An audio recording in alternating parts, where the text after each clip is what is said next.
Hi welcome back. So ಈ ದಗದಗ ಅನ್ನೋ ಬಿಸಿಲಿಗೆ ಹೊಟ್ಟೆಗೆ ಏನಾದರೂ ತಂಪಾಗಿ ಏನಾದರೂ ಮಾಡ್ಕೋಬೇಕು ಅಂದರೆ ನಿಮ್ಮಲ್ಲಿ ಎಳೆ ಸೌತೆಕಾಯಿ ಮುಳ್ಳು ಸೌತೆ ಇದ್ದರೆ ಈ ಥರ ಒಂದು ರೆಸಿಪಿ ಮಾಡ್ಕೊಳ್ಳಿ. ಇದನ್ನ ಮೊಸರು ಖಾರನ ಅಂತಾದರೂ ಕರಿಬೋದು, ಏನಾದರೂ ಕರಿಬೋದು. ಒಂಥರ ಡಿಫ್ರೆಂಟ್ ಆಗಿದೆ. ಹೊಟ್ಟೆಗೆ ಕುಚ್ಚಲಕ್ಕಿ ಅನ್ನೋದ ಜೊತೆ ಒಂಥರ ಚೆನ್ನಾಗಾಗುತ್ತೆ. ಹೊಟ್ಟೆಗೂ ತಂಪು, ಆರೋಗ್ಯಕ್ಕೂ ತಂಪು, ಎಲ್ಲದಕ್ಕೂ ತಂಪು. ಸೊ ಎಳೆ ಮುಳ್ಳು ಸೌತೆಕಾಯಿ ಇದ್ದರೆ ಇದನ್ನು ಈ ಥರ ಚಿಕ್ಕದಾಗಿ ಕಟ್ ಮಾಡ್ಕೋಬೇಕು. ಸೌತೆಕಾಯಲ್ಲೂ ಅಷ್ಟೇ ಸಾಕಷ್ಟು ನೀರಿನಂಶ ಇದೆ. ಅದನ್ನು ಬೇಸಿಗೆಯಲ್ಲಿ ತಿನ್ನೋದ್ರಿಂದ ಎಷ್ಟೋ ಹೆಲ್ತ್ ಬೆನಿಫಿಟ್ಸ್ ಇದೆ. ನಮ್ಮ ಸ್ಕಿನ್ನು, ನಮ್ಮ ಬಾಡಿ ಎಲ್ಲ ಹೈಡ್ರೇಟ್ ಆಗಿಡೋದಕ್ಕೆ ತುಂಬ ಹೆಲ್ಪ್ ಆಗುತ್ತೆ. ಈ ಥರ ಚಿಕ್ಕ ಚಿಕ್ಕದಾಗಿ ಕಟ್ ಮಾಡ್ಕೋಬೇಕು. ಇದನ್ನು ತುರಿದ್ರೆ ಅಂದರೆ ತುಂಬ ಸಣ್ಣ ಹುಳುಗಳಾಗುತ್ತೆ. ಸ್ವಲ್ಪ ಬಾಯಿಗೆ ನಮಗೆ ಜಗಿಯೋದಕ್ಕೆ ಸಿಗೋ ಥರ ಮಲೆನಾಡು, ದಕ್ಷಿಣ ಕನ್ನಡ ಈ ಕಡೆ ಎಲ್ಲ ಮಾಡ್ತಾರೆ. ಒಂದು ಪಾತ್ರೆಯಲ್ಲಿ ಒಂದು ಎಣ್ಣೆ ಹಾಕ್ಕೋಬೇಕು ನಾವು.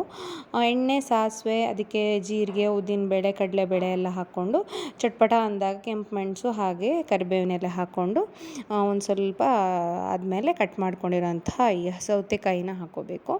ಸ್ವಲ್ಪ ಉಪ್ಪು, ಹಾಗೆ ಖಾರಕ್ಕೆ ನಾನಿಲ್ಲಿ ಪೆಪ್ಪರ್ ಪೌಡರ್ ಹಾಕಿದ್ದೀನಿ. ಯಾಕಂದರೆ ಬೇಸಿಗೆ ಆಗಿರೋದ್ರಿಂದ ಮೆಣಸಿನ ಪುಡಿ ಈ ಥರದ್ದೆಲ್ಲ ಸ್ವಲ್ಪ ಕಡಿಮೆ ಮಾಡಿಕೊಂಡು ಹೊಟ್ಟೆಗೆ ತಂಪಾಗಿರೋಂಥ ಆಹಾರ ತೊಗೊಂಡ್ರೆ ಸಖತ್ತಾಗಿ ಇದನ್ನು ಮುಚ್ಚಿ ಬೇಯಿಸಬೇಕು. ತುಂಬ ಬೇಯಿಸಬಾರ್ದು, ಸ್ವಲ್ಪ ಬೇಯಿಸಬೇಕು. ಬೇಯಿಸಿ ಇಷ್ಟು ಬೆಂದರೆ ಸಾಕು. ತಣ್ಣಗಾಗಕ್ಕೆ ಬಿಡಬೇಕು, ಗ್ಯಾಸ್ ಆಫ್ ಮಾಡಿ. ತಣ್ಣಗಾದಮೇಲೆ ನಾವು ಮೊಸರನ್ನು ಹಾಕ್ಕೋಬೇಕು. ಇದಕ್ಕೆ ತಣ್ಣಗಾದ್ಮೇಲೆ ಹಾಕ್ಕೋಬೇಕು. ಮೊಸರು ಹಾಕಿ ಮತ್ತೆ ಕುದಿಸೋ ಅಂಥದ್ದು ಏನೂ ಇಲ್ಲ. ಇದನ್ನು ಅನ್ನದ ಜೊತೆ, ನಾವು ಚಪಾತಿ ಜೊತೆನೂ ಸರ್ವ್ ಮಾಡ್ಕೋಬೋದು, ಯಾವುದ್ರ ಜೊತೆನೂ ಸರ್ವ್ ಮಾಡ್ಕೋಬೋದು. ತುಂಬ ಟೇಸ್ಟಿಯಾಗಿರುತ್ತೆ. ನೀವು ಇದನ್ನು ಟ್ರೈ ಮಾಡಿ, ಹೇಗೆ ಅನ್ನಿಸ್ತು ಅಂತ ಹೇಳಿ ಟ್ರೈ ಮಾಡಿ. ಇನ್ನು ಯಾವ ಥರದ ರೆಸಿಪೀಸ್ ಬೇಕು ಅಂತ ಕೂಡ ಕಮೆಂಟ್ ಸೆಕ್ಷನಲ್ಲಿ ತಿಳಿಸಿ. ಖಂಡಿತ ನಾನು ಮಾಡೋ ಪ್ರಯತ್ನ ಮಾಡ್ತೀನಿ. ಹಾಗೆ ಚಾನಲ್ನ ಸಬ್ಸ್ಕ್ರೈಬ್ ಮಾಡೋದು ಮರಿಬೇಡಿ. ಸೊ ಸಿಗ್ತೀನಿ ಹಾಗಿದ್ರೆ ನೆಕ್ಸ್ಟ್ ರೆಸಿಪಿ ಜೊತೆ. Take care.